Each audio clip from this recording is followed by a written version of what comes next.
Good morning, everyone. It's so good to see all of you zooming in. Could everyone hear me on Zoom? Somebody, thumbs up. Do you hear me on Zoom? Everyone hear me? Okay. We're trying something unusual. We've had many Zoom classes in the shul, and we've had many in person, but we're trying a hybrid today. So if you have any, this is something we've not done before. I'll try to look in both directions. But I just want to make sure you could hear me. Could everyone hear me? Everything good? Okay. If at any time, for whatever reason, you're not hearing me, just give me a nod, okay?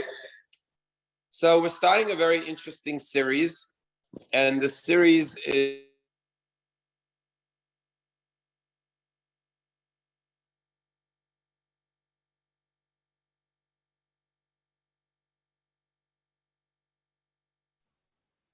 Does everyone hear me?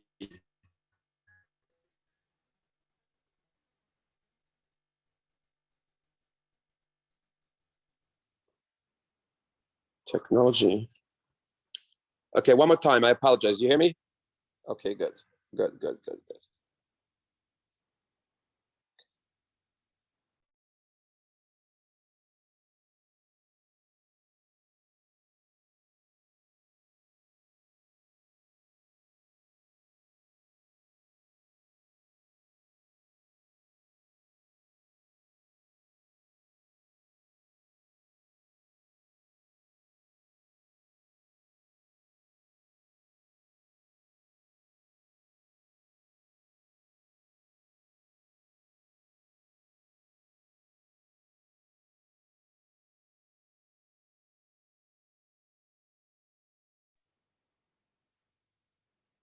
End of the class.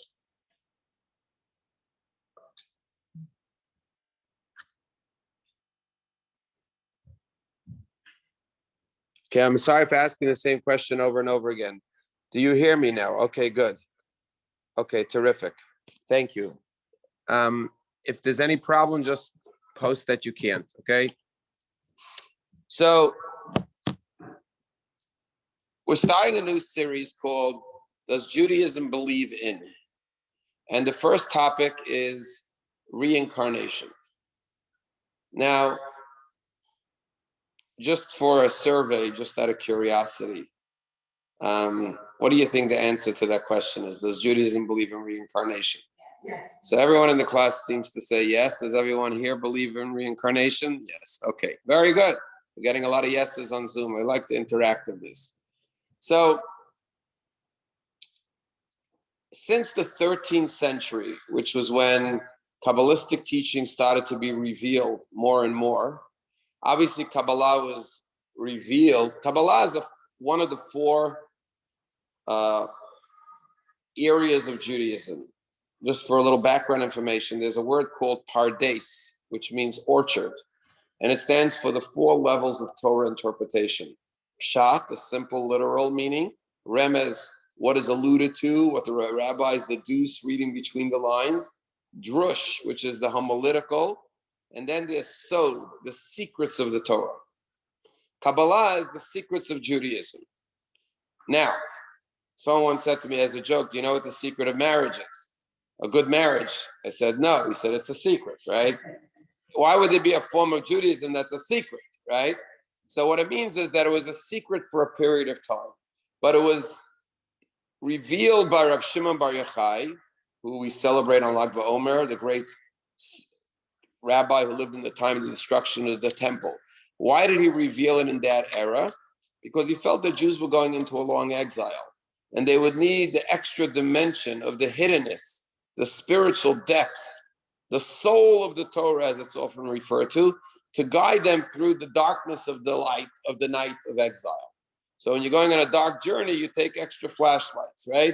You need more spiritual light to get, when the Jews were in Jerusalem, that holy temple, there was revealed godliness. They didn't need this extra dimension. So this extra dimension, I hate using mundane examples when we're talking about very spiritual things, but you head out on a journey, on a camping trip, and you take certain things that you'll need under certain circumstances. So when God gave the Torah Mount Sinai, he definitely gave Kabbalah. That's another whole subject, Kabbalah, because today Kabbalah has become, commercialized and become more sensational, but Kabbalah is a part of Judaism. It was revealed through Rabbi Shimon Bar Yochai, and then much later, more famously in Tzvat in the 16th century, the Arizal and his student, Reb Chaim Vital. And so since it's been revealed in later subsequent generations, it's become more and more mainstream and well-known. But especially today, it's universally Jewishly accepted, this concept of reincarnation. Everyone still hearing me fine? Okay, just don't want to lose my audience here because we have a very nice audience on Zoom. I don't want to disrespect you.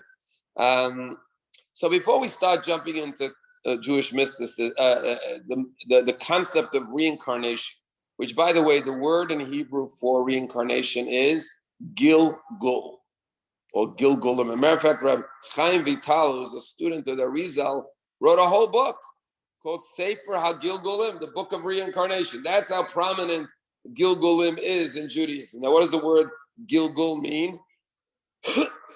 There you go. Someone's going like this. It's a wheel. It's a circle. When you're in kindergarten, maybe in a Jewish school, they taught you al galgalim, the wheels of the train, right? Hine rakevet. Gilgul is a circle, meaning the journey of the soul is circular. It's not linear. It's circular, reincarnation. And to just let you know, according to Kabbalah, the vast, not just like 60%, like 99% of souls have been here before. Most likely everyone in this room has been on earth before. Not only once, but maybe twice, maybe 3 times. You know the famous line from Yogi Berra, it's deja vu all over again? You ever feel, oh, that's deja vu. I know that, I felt that, I've experienced that, I can relate to that.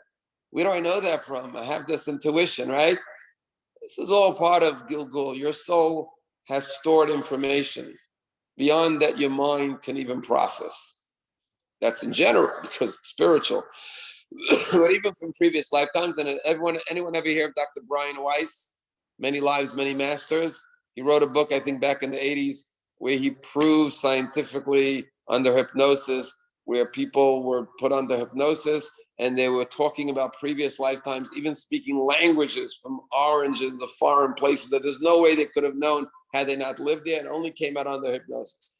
I never read that book, to be honest with you, but I know it's true because Kabbalah confirms absolutely true the concept of reincarnation. And like all Kabbalistic ideas, as we're going to see hopefully from this class, we're not just here to talk about something esoteric. We're actually here to talk about something that could have very practical ramifications of how we live our daily lives. So much so that, to just give you a practical example of this, there are different prayer books, as you know, written by different authors, different liturgies. One of them is known, the Siddur, the book, prayer book of the Arizal. It's called Tehillat Hashem. And it's the one actually I grew up with, because Chabad uses that, because it's very Kabbalistic. Before the bedtime Shema, there's a prayer called Ribono Shalom. It's about 8 lines long. And in this prayer, before we retire for the night, we ask God for forgiveness for anything wrong we may have done during the day. And then in this prayer, we go on to forgive anyone that may have hurt us or harmed us during the day. And we specify somebody who insulted me, my honor, or maybe cheated me financially, or in any other manner that someone may have harmed me. I let go. Go to sleep with a clean slate. Don't hold on to the grudges and the hurts and the mistakes of the day. But then in the prayer, it says, God, I ask for forgiveness for anyone I may have harmed, and I forgive anyone I may have harmed. And here we say it right in the prayer book. I could grab it and show it to you. I'll run forget the prayer.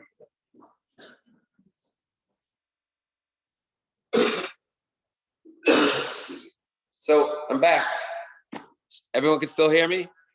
It's the first course. I just want to make sure we're not, this is working, because we've never really done a hybrid before. So in the Shema prayer, we say the following words. In this prayer right here, Ribono Shalom, we say the following. And then we ask God, I should never sin again. I shouldn't repeat my past mistakes. I shouldn't get angry and wipe my sins clean. But then we say, Bein b'gilgul zeh, whether I hurt somebody or somebody wronged me in this incarnation, Bein b'gilgul acher, or in a previous transmigration. So the transmigration of the soul is not a Buddhist concept, it's a Jewish concept. But as an introduction, we first have to ask ourselves, what is the definition of self? How do you define self? Anyone want to answer? You could type it here or answer here in the class. Give me a word or 2 words to define when you think of yourself. Who is yourself? Right, but yes, we're a reflection of God, no question. But what defines yourself? So you're saying your body, but you said your soul inside your body. Okay, so people would say myself is my character, my personality, my values, my this, my that. So if I say I know this person, I don't just mean I know what they look like.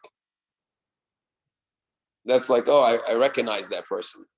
Knowing that means I know who you are. I know your character. I know your nature. So every person has a nature. And like you just said, the nature comes from where? Springs forth from your soul. But that's not the total definition of self. Because while your nature is half of the equation, while the nature is the only half of the equation, the other half of the equation is your nurture, the environment and the circumstances you've been raised in. So your nature meets your nurture, and the combination of both forms your identity, yourself. You can have 2 children who grew up in the same home with the same nurture, completely different natures. They take different tracks. You could have 2 children who are born in a family and then separated put up for adoption in 2 homes. They could have identical natures, but their nurture takes on a whole different environment, and therefore they turn out differently. So your soul is put into a set of circumstances, your home, your family, your environment, your upbringing, right? And your soul is also put into a body with certain parameters. Some people are born with higher IQs, some people with lower IQs. People are born with certain abilities. Sometimes people are born with certain disabilities, right? And it's the combination of your soul and your life circumstances. And what happens to you in life? Whether you have this fortune or that fortune, this set of events occur in your life, this set of events, right? So it's a combination of all this that forms your life journey and the outcome of your life. So you have to start with understanding that your true self is your soul. And God sent your soul into this body, male, female, this home, this circumstance, this environment, this generation, right? And that's where your soul and its environment meets its destiny and purpose and mission on this earth. Here is where the idea of reincarnation enters into the picture. What happens when a soul comes down into this world for the first time? And it has a purpose. And it makes a mistake. It doesn't fulfill what it was supposed to do. It falls short. And now the person dies and the soul goes back to heaven. And they look at the soul and say, you've lived a good life, but you failed in this area.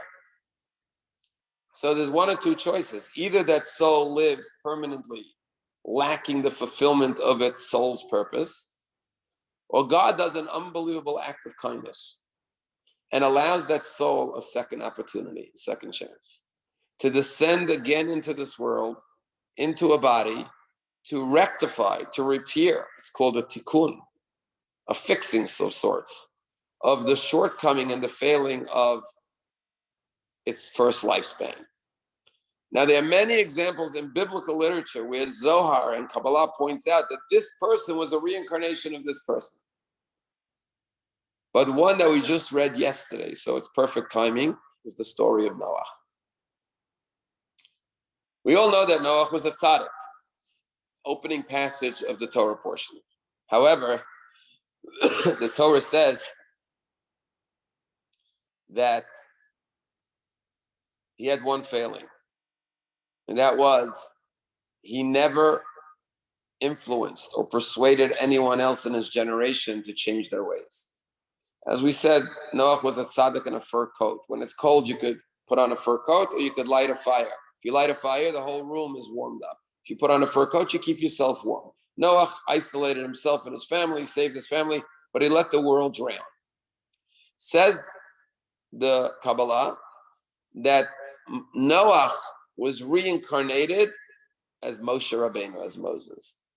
Moses possessed the soul of Noah. Because unlike Noah, who let the world drown, when Moses, after the golden calf, was told by God, I'm going to destroy the Jewish people, Moses stood up and protested and said, God, if you wipe them out, wipe me out of your Torah. I stand with the Jewish people, and pleaded for forgiveness and was granted forgiveness for the Jewish people. So therefore, our rabbis tell us in Kabbalah that Moses is a reincarnation of the soul of Noah to rectify the mistake. So Noah was a righteous man, but he remained imperfect because of this one failing. He was granted a chance to perfect himself, to correct the failing that he had. So one idea of reincarnation is that our souls descend into this world sometimes to repair something that we didn't get right in the first time around. And when you look at life from that lens, I told you that reincarnation is it's a firm belief in Judaism. As I said, it's even in the daily prayers of the Shema. But it changes your day. How does it change your day?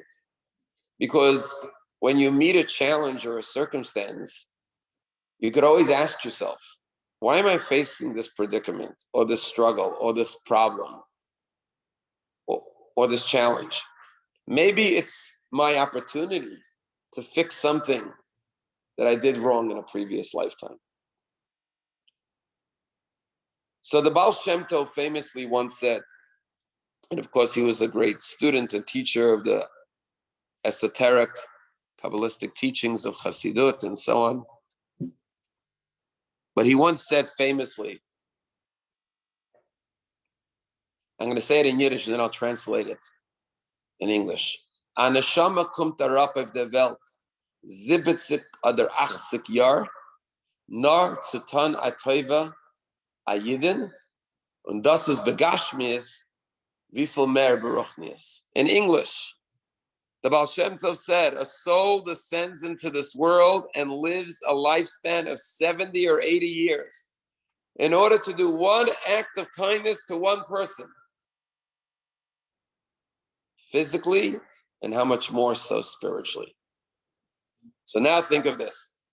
In a previous lifetime, someone came to you for an act of kindness. And for whatever reason, you turned them away.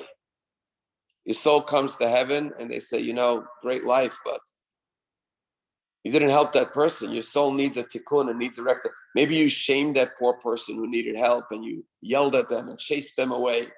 So we're going to send your soul down to this world to live 70 or 80 years, quoting the Baal Shem Tov, so that you could meet another poor person under a similar set of circumstances as in the previous life. And this person will come to you. And this time you're given the chance to rectify what you did wrong in a previous lifetime. Now think about that.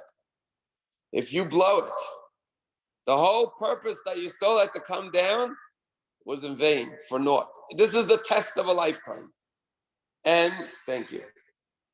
And with this understanding of reincarnation, you're like, how can I turn down this opportunity? This may be the whole reason my soul re-entered into this world for this purpose. So it changes your perspective of everything in life. Because, in life, when you're being tested, you summon the strength to pass the test because it's a test. When you realize every moment of life could be that test for why your soul was re-entered into this world. Now you're saying, well, why doesn't God tell me what I'm here for? Well, that would take away the whole point of the test. It's like giving you the answers to the questions before the test. The whole point is you don't know. If you had the previous information, it would interfere with your free will to see if you could get it right this time. I'm going to give you a modern day example of reincarnation that everyone can relate to in 2022. On your office or home desk, you have a computer. The computer has hardware, software. In today's modern day and age, we upload our computer's information to the cloud where it's stored. One day you come home and your computer crashes. Your computer died. It's junk. Take it to the store. They say, throw it out. You need a new computer. You go out and buy a brand new computer. And then what do? You download all the information from the cloud into the brand new computer. It's a new body, but the same soul that came back into the computer. Think of your soul as this software, which contains all the information of your journeys of life. When the body dies, that's mortal. Human beings die. The body is buried, like the computer that's no longer functioning. But all the soul's information is stored in the clouds, literally, meaning it exists. It never expires. You can't lose that. It's a part of God. And sometimes God says, okay, I'm going to download this soul's information of prior lives into a new body. So it could take that previous journey in a continuum and continue its journey here on earth. Another very practical aspect, was I want to show the practicality of reincarnation, is understanding human suffering. Someone once asked the Chafetz Chaim, Rabbi Israel Meir Kagan, he said to him, Why is it that some people are blessed with wealth, a life of prosperity and riches, and some people are doomed to be poor and struggle and be dependent on others their whole lives? It's not fair, right? And this is what the Chafetz Chaim said. He gave a very simple analogy. Still hear me there? Good. He said, imagine a visitor who comes to a synagogue one Shabbat, and he sits down during the services, just like in our shul yesterday. And he sees it comes to the aliyot, and he sees the Gabbai calls up from one end of the shul, Yamad, one guy. Next aliyot, the other end of the shul, Yamad, calls it. After the aliyot, the Gabbai comes over, the visitor comes over to the Gabbai, and he starts yelling at him or complaining. He says, what's going on? Why did that guy in that corner get? Why didn't the other guy get? And what about the other guy there? Why'd you choose him and not him? Like he starts complaining to the Gabbai of the shul. And what does the Gabbai answer this Jew? He says, mister, you're here for one Shabbat. You can't come into shul one Shabbat of your life as a visitor and complain about the way we give out the aliyot. Had you been here last week, you would have known that the guy you wanted to know why he got last week in aliyot. The other guy got two. The other guy he's getting next week because it's his bar mitzvah parsha. There's a plan here. Show up on one Shabbat and you want to question the way I'm running the shul? It's ridiculous. Said the Chafetz Chaim, the same thing with us. We come into this world 70, 80 years. In the span of the world's existence, that's like showing up for one Shabbat. And we start questioning God. Why is he rich? Why is he poor? Why is he healthy? Why is he sick? Why does he have children and he doesn't have children? Why is he married and she's single? Why this? Why this? And God says, you show up for one Shabbat and you're questioning the way I run the world? Do you know what happened in previous lifetimes? Do you know what happened in future? You can't show up and expect to understand the story. This soul has a journey. Every soul has to deal with what it has to deal with based on its life's journey. But fascinatingly, this idea of human suffering is also found in a medrash. We know that there was one thing Moshe Rabbeinu could not understand, and he questioned God.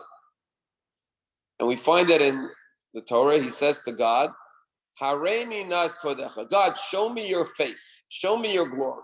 And our rabbis say, what does it mean he wanted to see the face of God?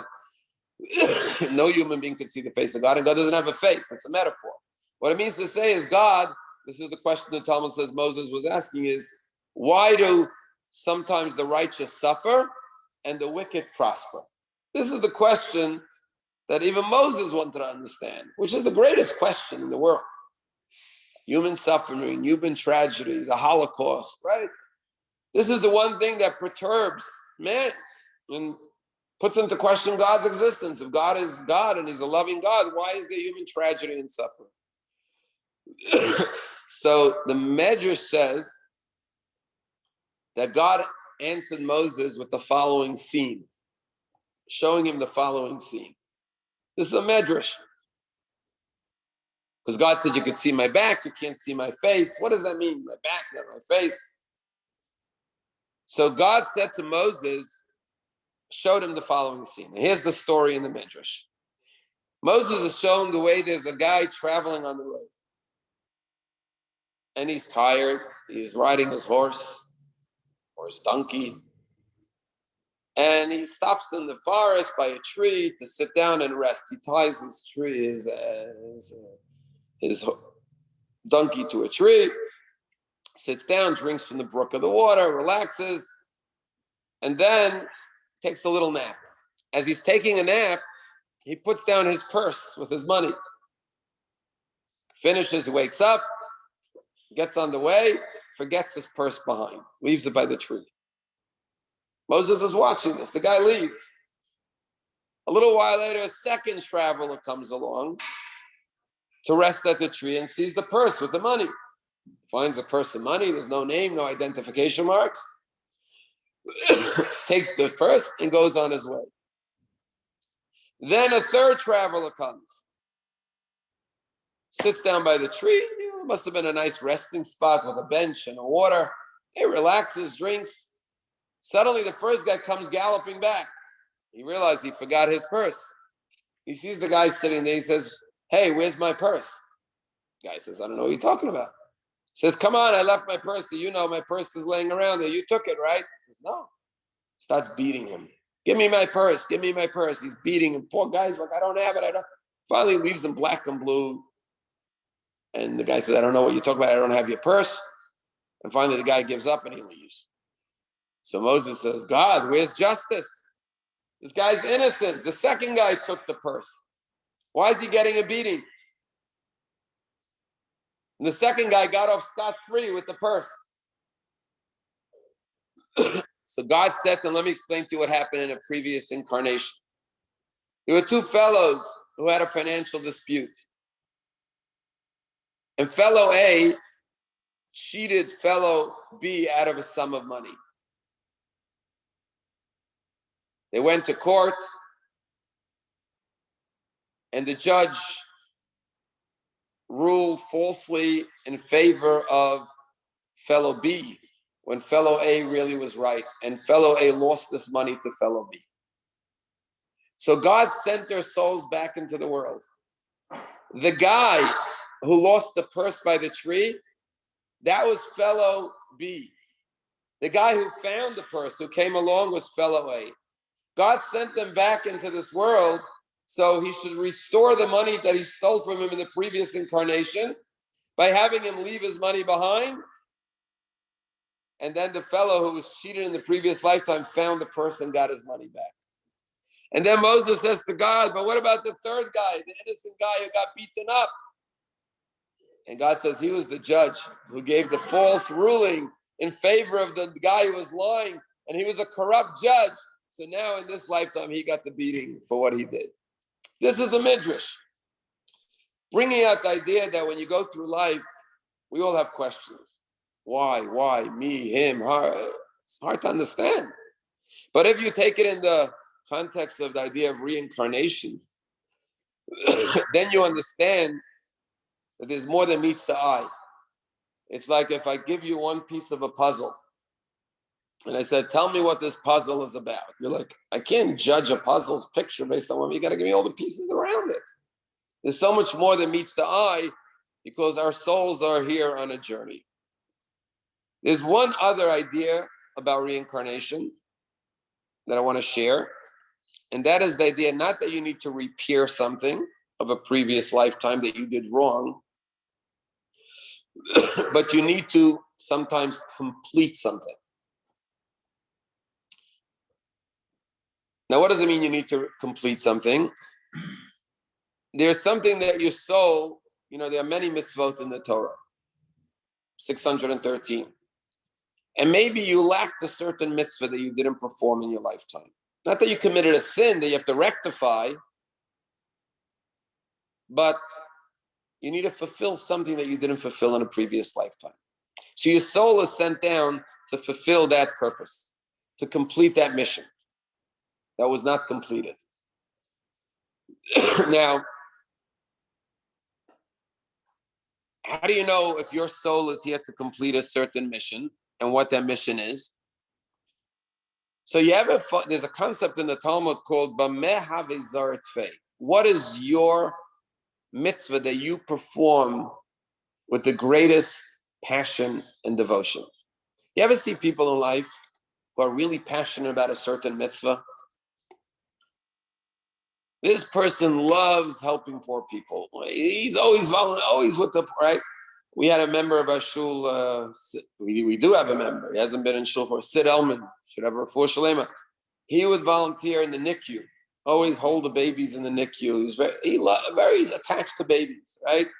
Then you hear about people who are really into helping with burials, helping poor people and you say, why is this person so attracted to that mitzvah?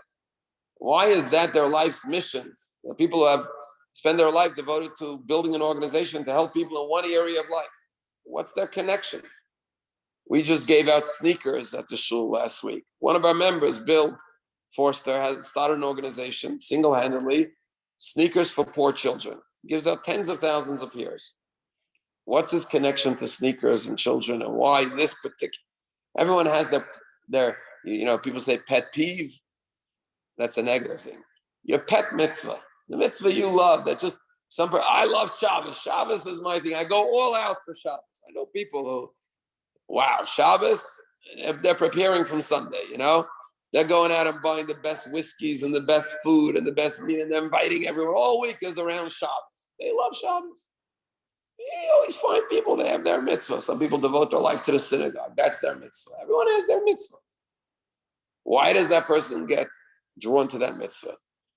Maybe their soul's mission in this world is to focus on that one mitzvah. Sometimes a person, the opposite, has a struggle with a certain mitzvah. I find it hard to do this mitzvah or that mitzvah. Or I have a struggle with a certain characteristic trait. I struggle with anger. I struggle with jealousy. I struggle with whatever it is. That could also be your soul's mission, is to work on that characteristic, that trait of your soul. So whatever it may be, every person has their mission and their purpose, why their soul entered into the world. Okay. So everyone has their mission, why they entered into the world, and that could be your soul's purpose. But here's where it gets a step deeper, and this is a story of the Baal Shem Tov. And this ties back in to human tragedy. There's a story told about a couple that was childless for many years. And they came to the Baal Shem Tov pleading for a blessing.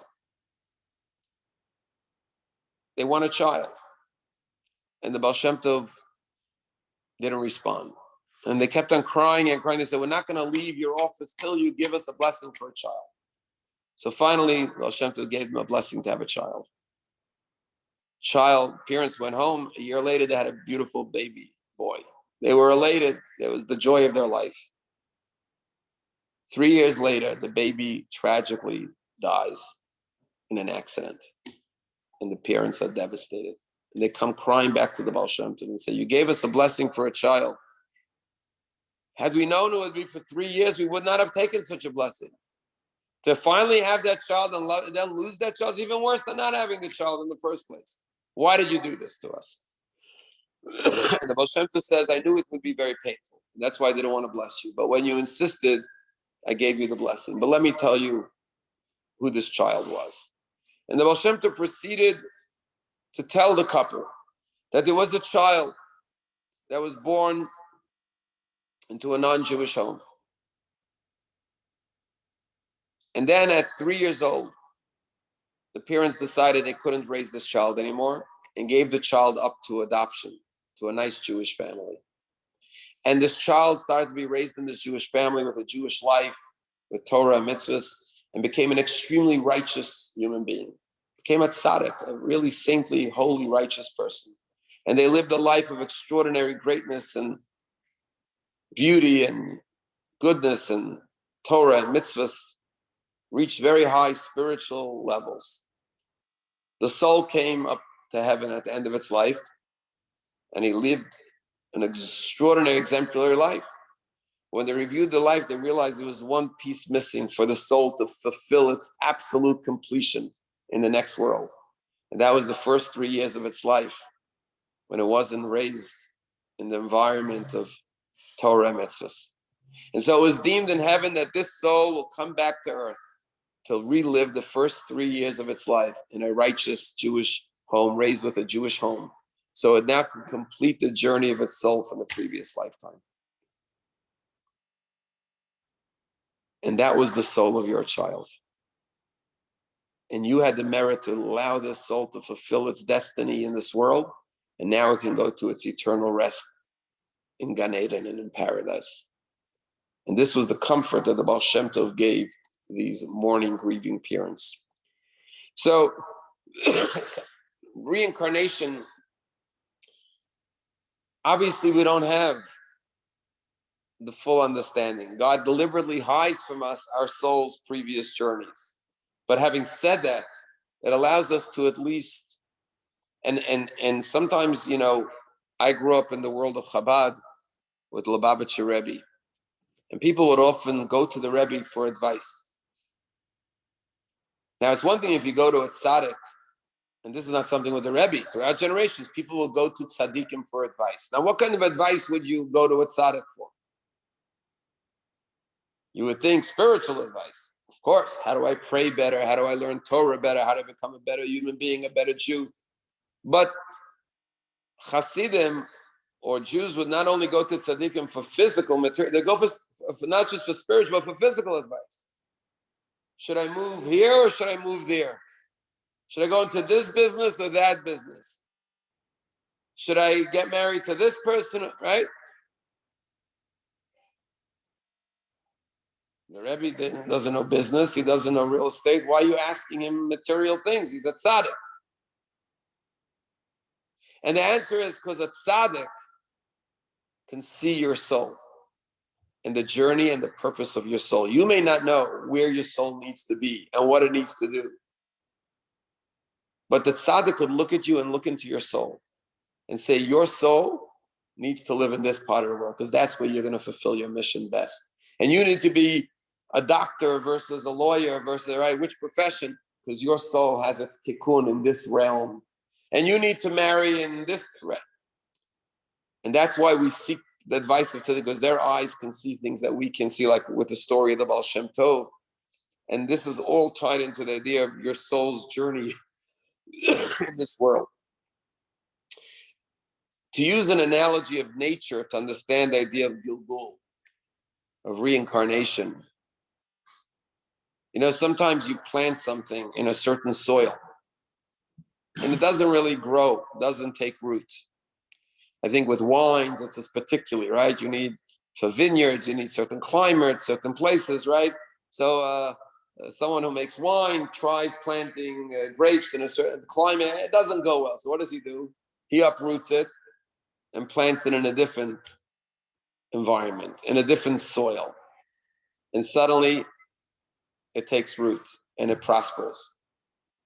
Sometimes our souls, we're not successful in certain environments, and God has to send the soul into a different environment, into a different set of circumstances in order to take root and fulfill or repair something from a previous lifetime. There's another idea about reincarnation that I want to share. And again, to show the practicality, because it's one thing to study esoteric ideas, but what's the practical advantage of knowing this information? Today at 12:30 at Palm Beach Synagogue, we have a special program called Project Connect, where families with special needs kids come to the synagogue. We have a special program today. We're having dance with them. About 20 families from the community with children with special needs. It's one of the most heartwarming programs at this synagogue. Frankly, until we started, I didn't understand firsthand what parents with special needs kids, what the challenges are. It gives the children a good time. It gives the parents a break. And sometimes we look at a child with special needs and we say, what's the point of this soul coming into the world? The way you look at it, this child will never be productive, will never be able to hold a job, will never be able to contribute in any meaningful way. Some of these children, unfortunately, will never be able to get married, have children of their own. So why is their soul here in this world? Again, once you talk about reincarnation, we don't know what that soul's purpose is and understand the picture that's beyond our scope. There was once a certain tzaddik, and I forget his name, that whenever he was in the presence of a special needs child, he would stand up and rise out of respect. And when he was asked, why do you stand in the presence of a child with special needs? And he said something very powerful, which is really true. He said, these souls are the most perfected souls. They didn't have to come into this world for themselves. Their souls have perfected their mission in this world. They only came into this world to allow us to become better human beings, to learn sensitivity, to learn compassion, to learn kindness. And so how can I not rise for a soul that agreed to come into this world and live a journey of struggle, not for its own completion, but to help us complete ourselves? And if you speak to people who work with special needs children, whether their own children or they work with special needs kids, even people who come to Project Connect to volunteer. They'll tell you that these children sometimes teach you what love is really about. Kids with Down syndrome sometimes make the whole family a much more loving family. Our daughter Malka has a friend who her ninth sibling in the family was born with Down syndrome. And at first the family wasn't expecting it, they had no clue what was happening. When the baby was born, they were like, obviously a little shocked to learn that their child has Down syndrome.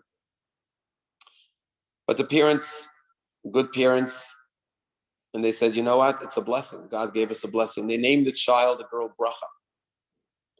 Well, this friend of Malka, who's one of the oldest siblings, said she remembers when her baby sister was born, and in the beginning, the family was a little, obviously, anxious about this new experience. She said she has transformed our family. She is the light and the joy of the family. She loves everyone. She hugs everyone. She has opened up our family to be the most loving family. She is the guiding light of the family. She brought out the best in everyone in this family. So maybe a soul comes into this world not for itself, but to help someone else. I'll tell you a story I once heard along these lines. A true story. There's an organization in New York called HASC, Special Needs Children. And at a dinner, one of the fathers who was being honored got up to speak, and he told a story. He said, our son Shaya was born with a lot of physical handicaps. And as parents, we always struggled. God, why? Why did you give us a child like this? Why does this child have to go through life this way? He said, one day I was walking with my son by the park, and there was a group of kids his age playing baseball. And my son Shaya, who's, challenged, special needs, said, Dad, I want to play baseball. No, I knew he can't play baseball. He's not capable. I said, you got to get home. Mom is making dinner. It's going to be late. No, I want to play baseball. So I said, you know what? We'll go sit in the stands and we'll watch for a few minutes, but then we got to go home to have dinner. So fine, I took my son to the stands. He's sitting in the blue. We were watching these kids playing baseball. Then my son was like, I want to play baseball. I want to say baseball. He's not letting up. So I went down to this field sheepishly. There was a bunch of yeshiva kids, in a religious community playing baseball. I said, listen, my son, he really wants to play. Maybe you could just include him a little bit. So he's never really played baseball, but he wants to do it. He sees you. The kids look up. They took one look at the kid. They knew he was special needs. They said, sure, what's his name? He said, his name is Shia. Shia, come on down, whatever. Shia's beaming. He comes running down. They give him a helmet and a mitt. They put him out and he's standing out there. He's never been on a baseball. He's so excited. Then the other team comes up to bat. And they give Shia the bat and they show him how to hold it. And the pitcher walks in really close and gently tosses the ball. And Shia tries to swing, but not even close, And everyone's like, okay, go again, Shia. You can do it. And the pitcher comes closer. Finally, by the third try, the pitcher's throws the ball at the bat, so the ball should hit off the bat. And the minute the ball hits the bat and falls on the ground, everyone starts screaming, go, Shia, go! And Shia, with all his strength, is clumsily running towards first base. And our team is yelling, go, Shia, go! And finally, the catcher picks up the ball, and he throws it to the first baseman. But he deliberately throws it way over his head. And he has to go running to get the ball. And meanwhile, Shia turns first base, and the team's going, go to second, Shia, go to second. And Shia is beaming as he's going to second. And then the first baseman gets it, and he throws it to the second baseman way over his head. Go to third, Shia. And then the second baseman throws it way over the head. And finally, Shia, go home, Shia, go. And Shia finally gets home. And the whole team breaks out in applause, and they lift Shia on his shoulders. And they're going, home run, home run. And his father got up at the dinner of HASC and said, I never saw my child happier. in his whole life, then on the shoulders of those kids screaming, Shia, home run, home run. And I finally realized why God put Shia in this world. It wasn't for him. It was to help others become less competitive and more compassionate. So when you see someone with a handicap, with a struggle, they're the holiest souls because they came into broken bodies or broken circumstances, not for themselves, for their own rectification, but to help those around them, to elevate the people around them in their life. And so, yes, when you don't understand why certain souls have to contend with certain struggles, perhaps this has to do with the reincarnation and the purpose of the soul. I'll tell you one more story along these lines before we move on to some other ideas. And again, I don't recall the name it happened to, but it's a true story. There was a certain great rabbi. He was a great, brilliant scholar. But he was a tzaddik. But he had a limp his whole life. He had a limp. He walked with a limp. When it came time for marriage, he was a brilliant young man, a scholar, a rabbi, but he had this physical impairment. But they spoke a shidduch to a girl from a very, very distinguished family. The girl met with him. When she saw his limp, she declined. She didn't want to marry someone who's a little handicapped. So he said, look, I understand if you don't want to marry me, but I just want to tell you something. It says that in heaven, before the souls are born, God announces the soul of so-and-so, the son of so-and-so, will marry the daughter of so-and-so. And my soul in heaven was shown who my bashert would be, who my soulmate would be. And I was shown you. But I was also shown that you would have a limp, that you would limp, that you would have a leg that doesn't operate properly, and you would always walk with a limp. And I said to God, God, if this is my wife, let me take the limp. I don't want her to have to go through life limping. I don't want her to have this handicap. I take it upon myself. And God said, okay, if you want to take your wife's limp, I'll put it on you. And so if you don't want to marry me, that's fine, he said to her. But he was a very, like I said, a tzaddik can see things that other souls can't see. But I just want you to know the reason I limp is because I took it upon myself, so you shouldn't have to have it. Well, obviously, when she heard that, she decided she does want to marry him. Such a selfless soul. And so it opens up a whole new world, whether it's with our children, with the struggles that our children may have. Children, every child has their struggles. Special needs is the next level, but every child has their child. You say, why? Why does my child have to go through this challenge in life? It could be all different types of challenges. Why was I chosen to be the parent of this child? Why does my soul get to be the parent of this child? Did God send us back in this incarnation because I have something specific that my soul is capable of helping this child in their journey of life? Why does my spouse have this challenge? Maybe they took it for me. And therefore, instead of getting upset, I should be grateful that they took it upon themselves out of love to carry this burden rather than me carrying this burden. Once you open it up to the world of souls, now we're talking way beyond what we understand. But we all understand that the soul is eternal. That's your true self.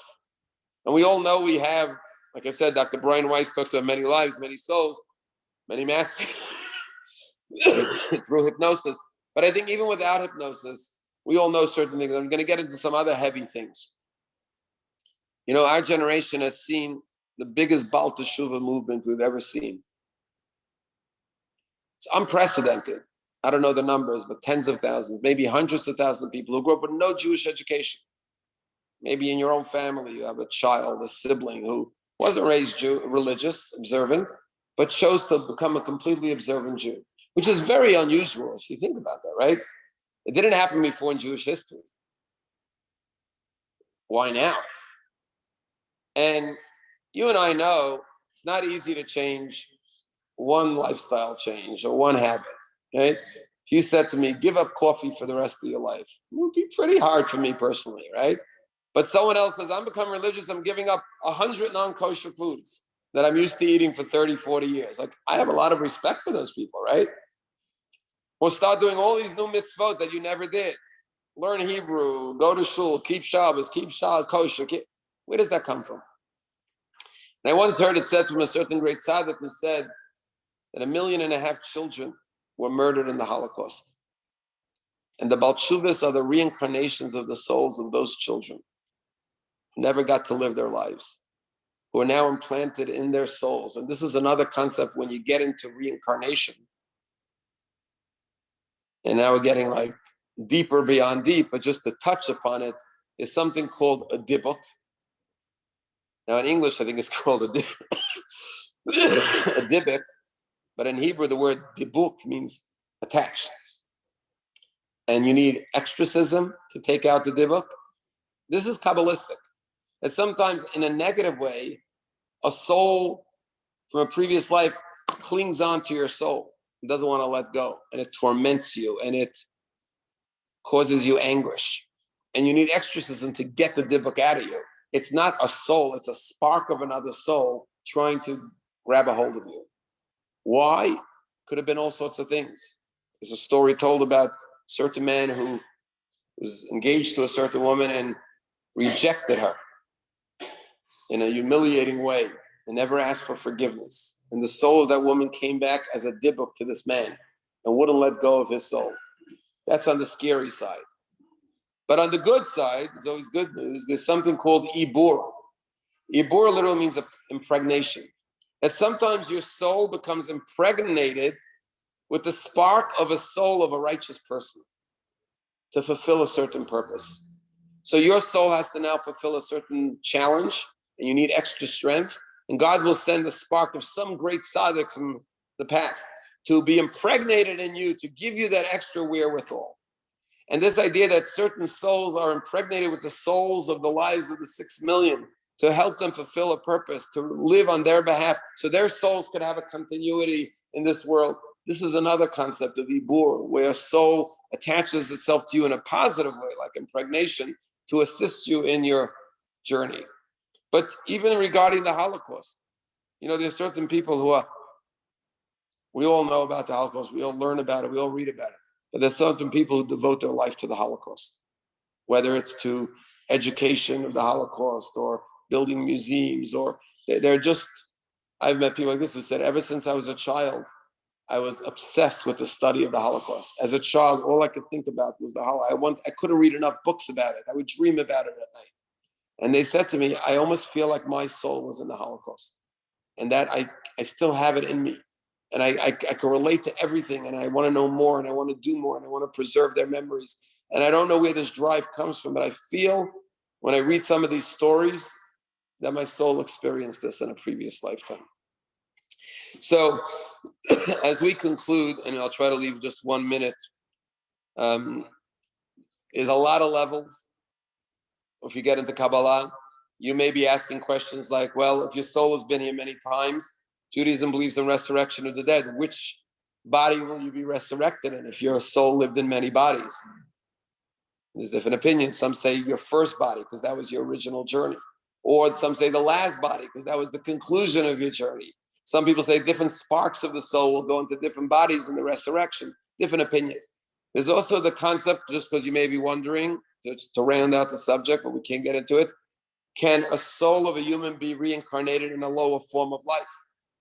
And Kabbalah says yes. Sometimes as a punishment. Let's say you abused animals in a previous lifetime. You have to be reincarnated into the soul of an animal to feel the pain of living in the soul of an animal as a human. Or if you mocked a fool, you have to be born with a very low IQ and act like a fool. And now your soul has to come into the life to live that life, to feel that experience, what you did. So sometimes it could be a rectification, or it could be a punishment even, where higher forms of life could be sent to live in lower forms of life as some kind of a punishment or a rectification for something you've done in the previous generation. To just conclude, there's a famous verse in Kohelet, we just read it on the holiday of Sukkot, that says, Dor holech, Ecclesiastics, he says, a generation goes, Vidor ba, and a generation comes. And the literal meaning means one generation dies, a new generation arrives. But the Arizal says no. Dor holech, and that same generation ba comes again in a reincarnation. And very few souls are in a neshama chadasha, as he says, a brand new soul. And so therefore, when you know your soul is here, part of a bigger journey, it helps you in many different ways, in many different situations. And it should make us realize how precious life is, how infinite life is, how kind God is that he gives us opportunities to repair past mistakes. It's the ultimate teshuvah, not just teshuvah for things you've done in this lifetime, but you could do teshuvah for past lifetimes. And it shows you how mysterious and wondrous the world and God's fascinating orchestration of the journeys of people's lives, and realize nothing is by happenstance, nothing is by chance. Who you are, where you are, when you are, what you are, is all for a reason. And that information is hidden from you because God doesn't want you to live in the past. He wants you to live in the present and the future. But embedded in your soul is everything you need, all the software, all the information, all the knowledge, all the intuitions you need to fulfill your destiny. And so when you step out into the world every day, say, what am I here to do? And when an opportunity to do something good comes up, don't miss it. Because as the Baal Shem Tov said, that could have been the whole reason for your soul's descent into this world. And it is absolutely not just a Eastern religion concept, but it's a Jewish concept, the idea of Gilgulim, circles and reincarnations of souls. Thank you all for joining us, both online and offline, and we look forward to seeing you next week. We'll take one or two questions if you want to listen. Go ahead. Are you reborn with people that are like children? So, great question, but the Arizal says just the opposite. He says very rarely is a member of your family someone that you met in a previous incarnation. Now, Freud, they may not agree with that, but fascinatingly, the Arizal says it's usually souls you have not been in contact with before that are brought together for a fulfillment of a correction or repairing of a previous life. But that's what he says. Usually your children were not your children in a previous life, or your spouse in a previous life. That's what he says.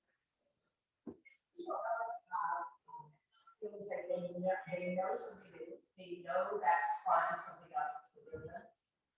So I said, you sometimes have that intuition. Like if I ask you, who's your favorite biblical personality?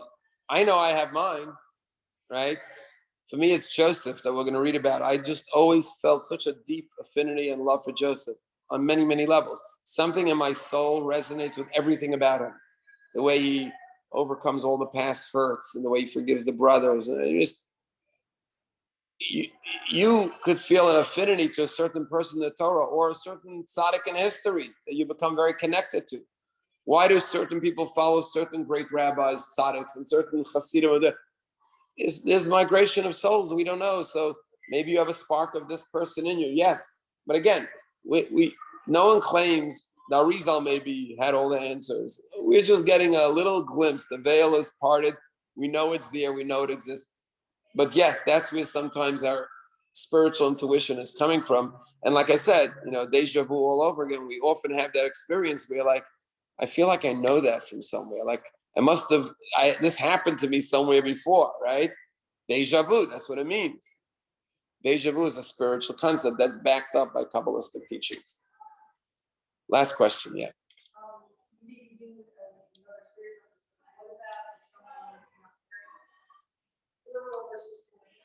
Say that again, burial versus cremation?